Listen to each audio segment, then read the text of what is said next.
It's a beautiful Sunday afternoon. So ayan, ano bang meron today? At bakit ang daming mga boat? Ayan, kita nyo yan. They were having fun. So ayan, parang hindi doon na yung dagat, diba? Kita nyo. So merong ganap ngayon sa dockyard, sa West End. Gusto ko sanang pumunta, but then wala naman akong kasama. So ayoko magpunta doon ng mag-isa kasi baka mahirap din yung parking.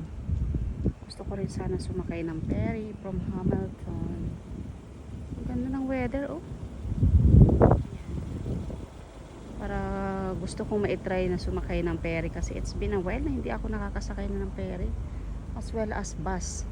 Ang problema ko naman, mga kamakarons, kapag sumasakay ako ng bus ay nahihilo ako. Hindi ko talaga gusto yung amoy ng air freshener.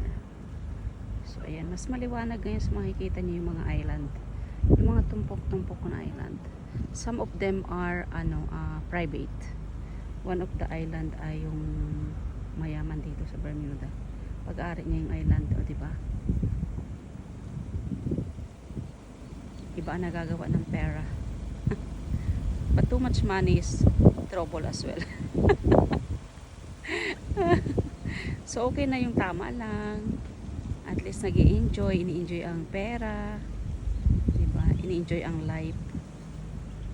Ang dami, oh.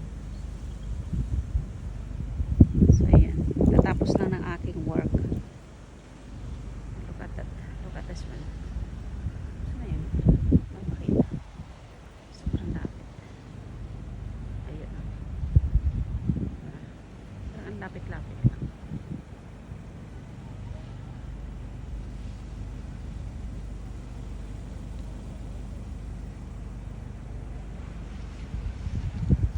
Sobrang init talaga.